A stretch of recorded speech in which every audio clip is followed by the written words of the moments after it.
Hello chess friends and welcome to Jozarov chess channel and welcome to my Basics in Chess series. So in this series we follow opening principles, middle game strategies and the endgame strategies. Today we'll talk about some opening principles again. Today we'll talk about flexible setups in the opening. Being flexible in the opening is a very important thing because while doing that, of course, first of all you have a good attacking formation in which you can change the direction of the attack. It means with the flexible setup you can maybe sometimes castle queenside, castle kingside.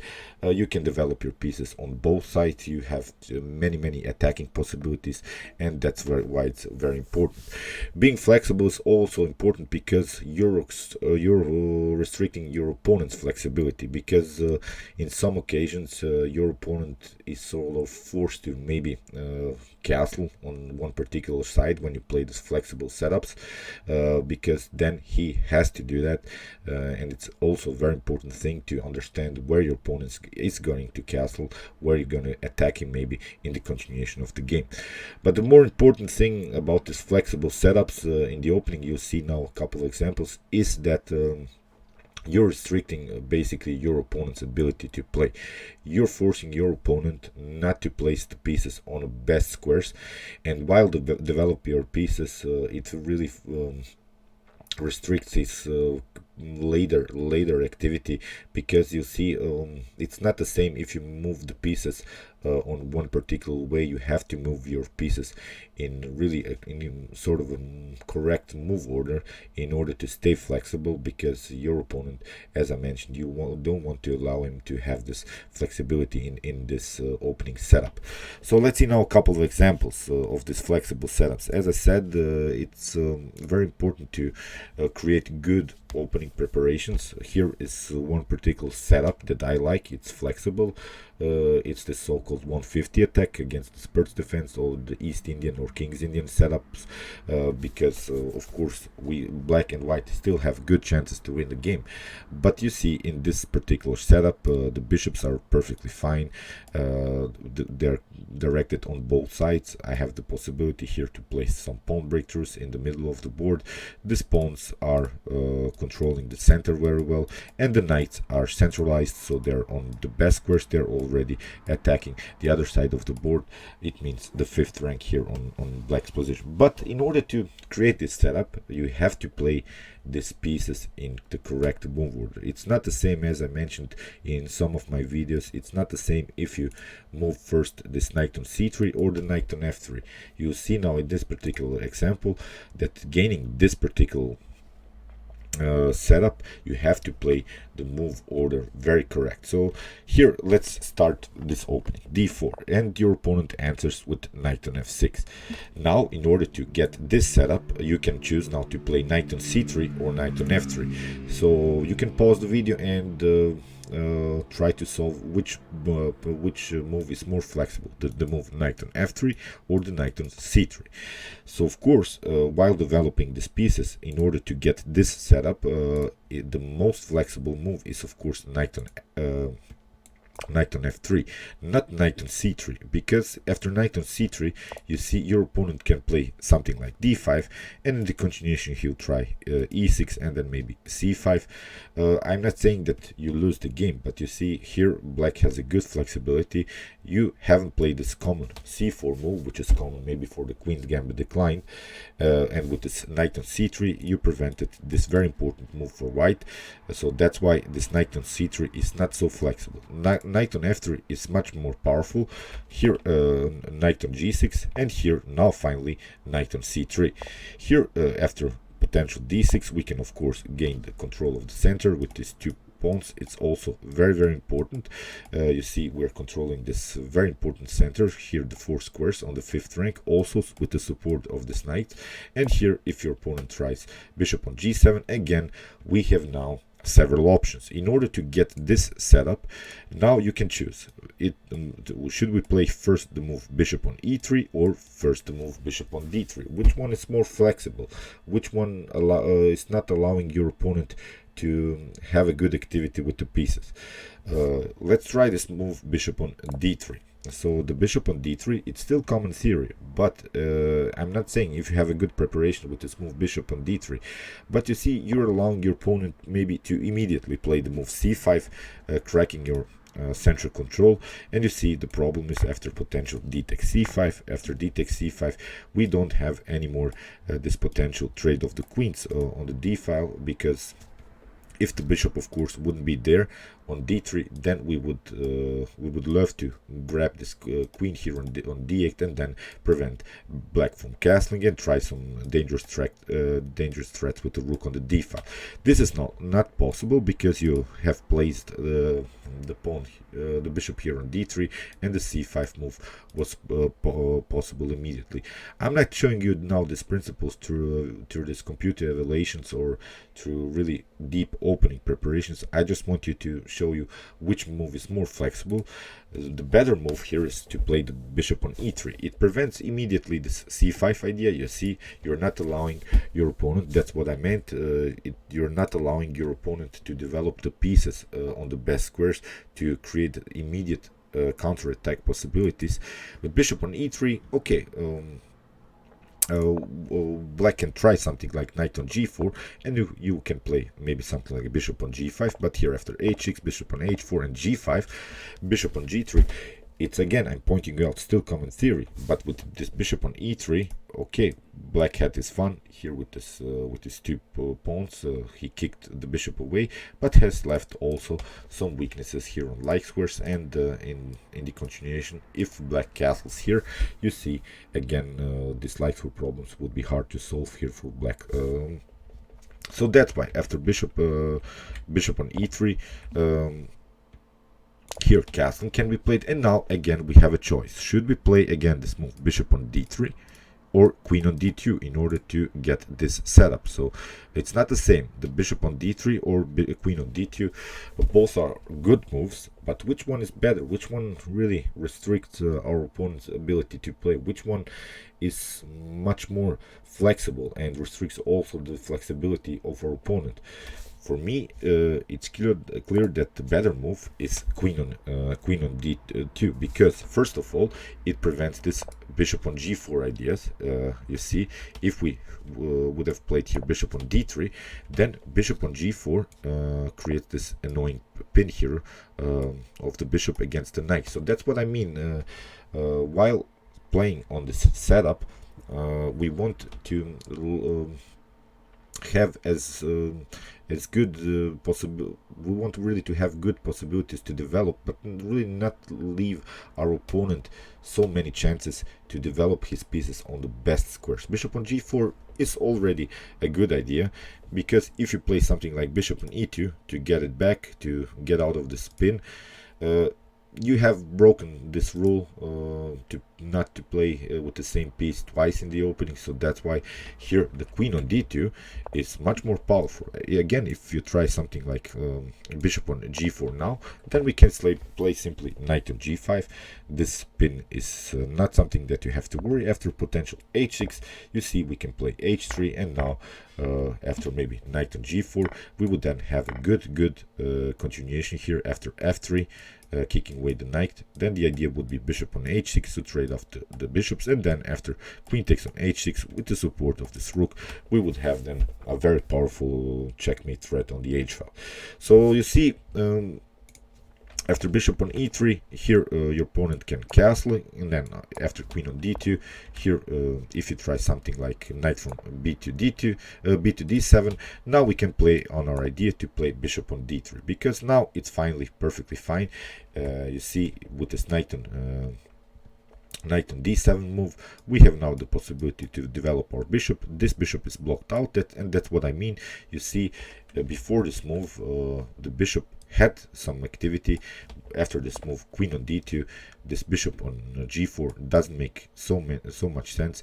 The potential bishop on e6 is also not so powerful, because we have the immediate possibility here to play the move d5 and really close the bishop here. So you see, with this flexible setup with the move queen on d2, we restricted our opponent's ability to play with this light square bishop, so that's why he had to play something like knight from b to d7. It is still common theory. it's not a problem here for black. I'm not saying that you will win the game, but I wanted to really to show you how you should develop pieces in the opening. Now bishop on d3 is perfectly fine, or we can also have the flexibility to play something like bishop on e2, or even bishop on c4 is a good possibility. It's still of course a threat to get this bishop on this very powerful diagonal, because it aims sort of against black's king. So as said, with you see, we played with this light bishop. We developed this piece last. We haven't developed it so far, so now after a couple of moves we finally develop it. And as I mentioned, we had here 3 perfectly fine moves here: bishop on e2, bishop on d3, and bishop on c4 are possible. So that's what I mean about this flexibility on the opening. And then I hope you realize still we have also the flexibility here to castle long, to launch maybe an early flank attack with h4, h5, h6 and similar ideas, or even go into a calm line with castling on the king side, because we have developed our pieces very well, and we have a central control. So both of these ideas are perfectly fine. Still, black has to do something with this light square bishop. Black has to develop it somehow.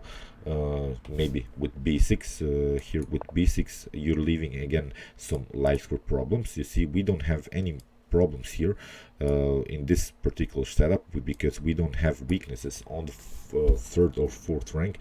You see, with this potential b6 move, in order to develop this bishop on b7, black is continuing the game with some light square problems here. So let's see now one setup. Here again d4, knight on f6, and here knight on f3.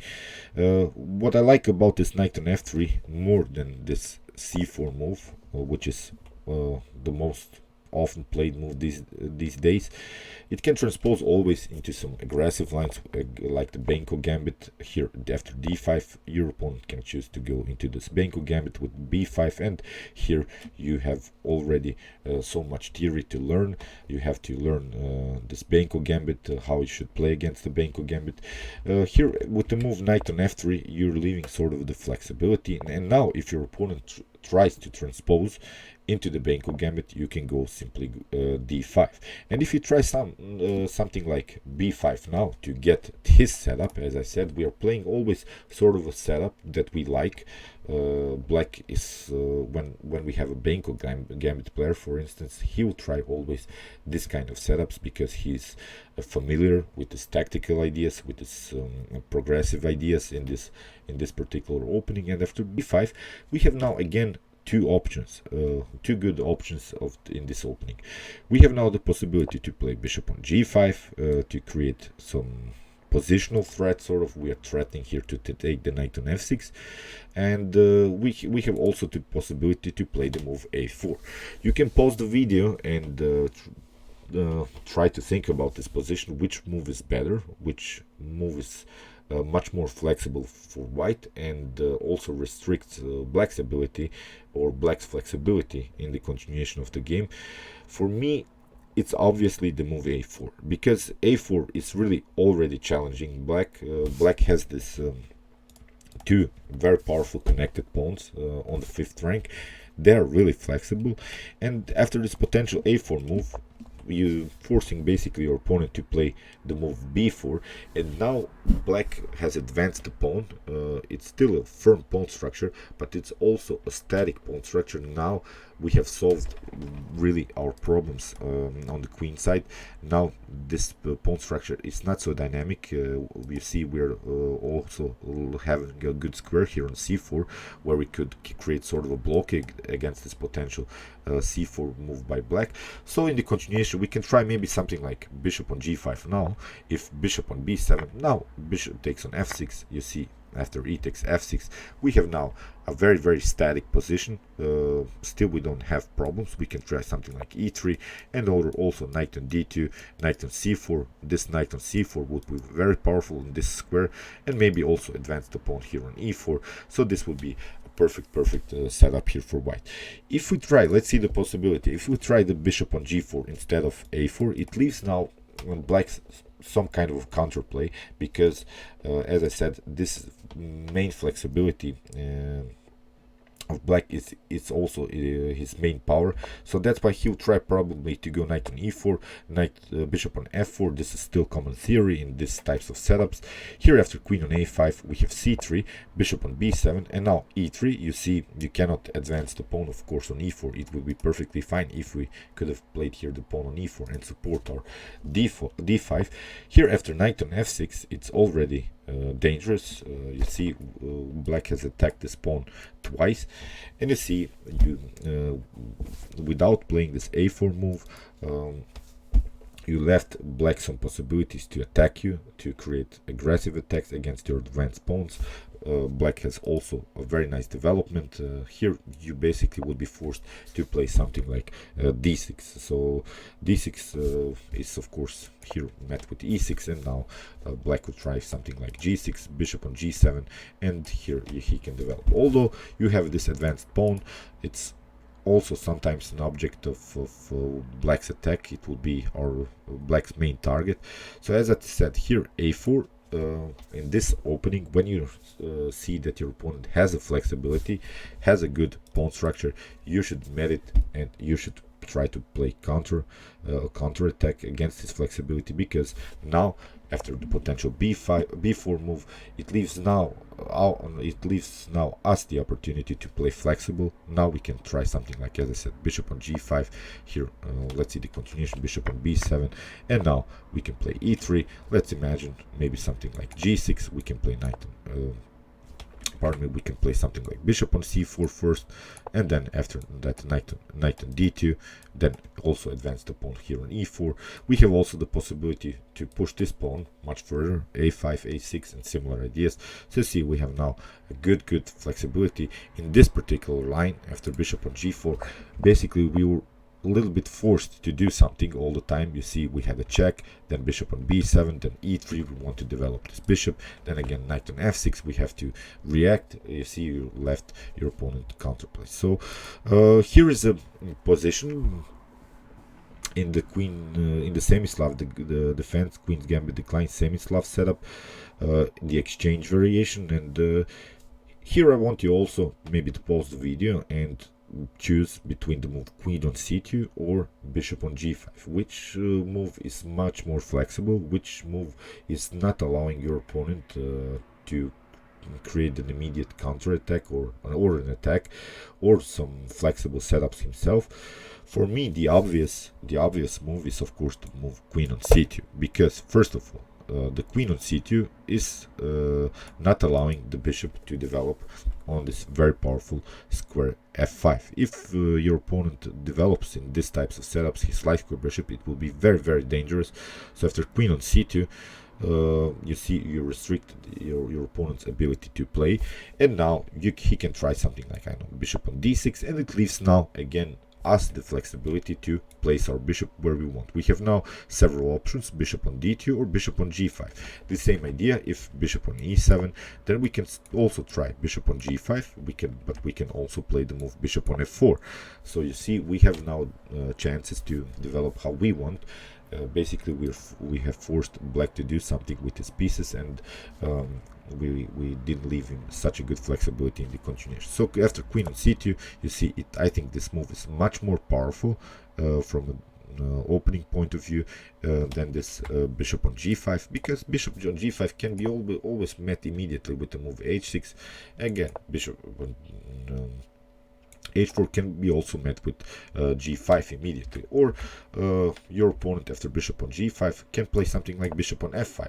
It's also a very powerful idea. You can never play something like queen on c2. If you try something like queen on b3 to attack, then your opponent can play queen on b6 and really simplify the position. So as said, you have left your opponent some flexible possibilities here in the continuation of the game. So that's why queen on c2 is much more powerful, I think, than this bishop on g5.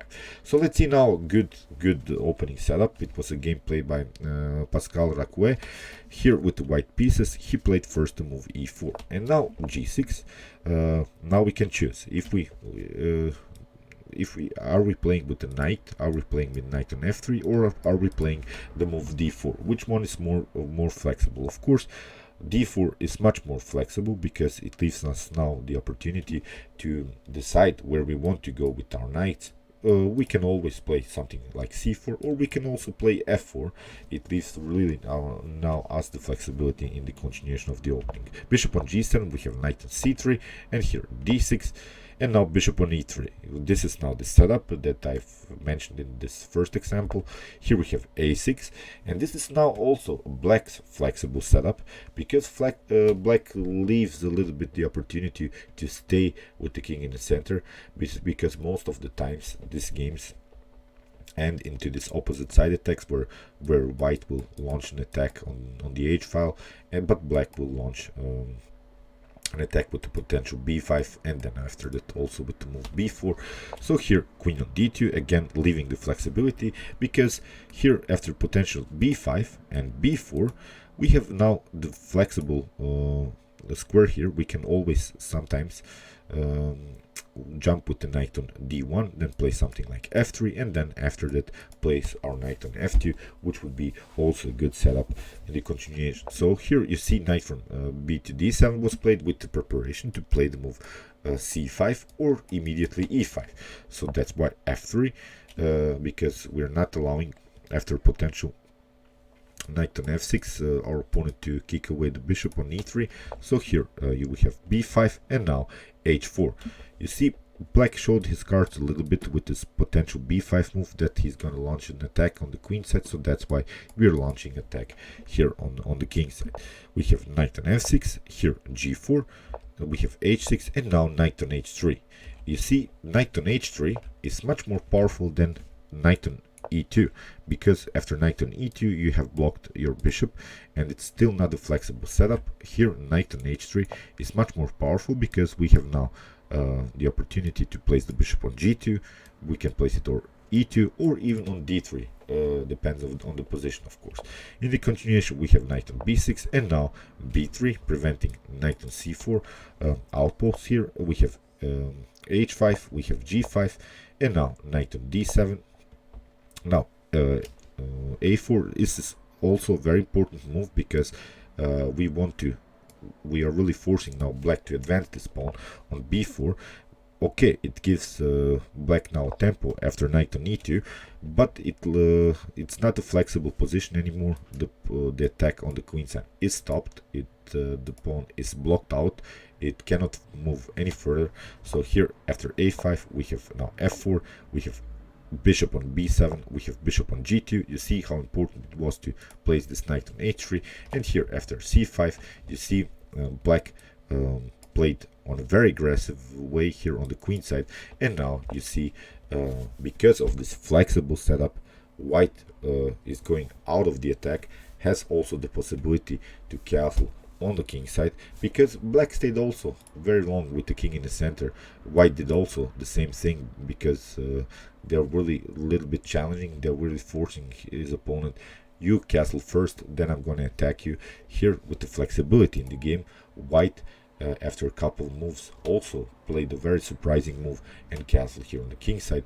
But now you see black has this decisive advantage. We have now 4 pawns aiming here against the king. Of course the idea is to play f5, f6, really open the position for the rook, and white won the game eventually. I'm not going to show you the whole game, but I hope you realize here now white's attack is much more dangerous, with the possibility to push this pawn on f5, and that was all possible because white stayed flexible in the game, didn't castle immediately, and waited black to do something. You see black made many moves here on the queen side with the move c5, b5, b4, a5 in order to support its attack, but now we simply went out of the way of the attack, and this is a very nice setup here by white.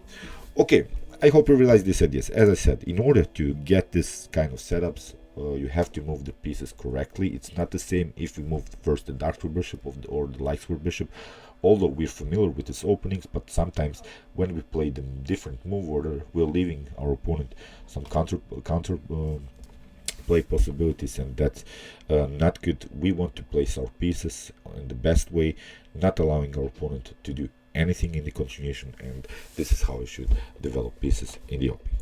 Okay, meanwhile you can watch my other basics in chess videos with some other opening principles, middle game strategies, and the endgame strategies, and you can also watch my chess tactics and chess puzzles videos in which I show you all of the possible tactical motifs that can happen in a chess game. And you can also watch my best chess games of all time if you want to see the best chess games that have been ever played in chess history. And you can also subscribe to my channel if you like this content. Thanks you for watching, guys, and chess is the best, of course.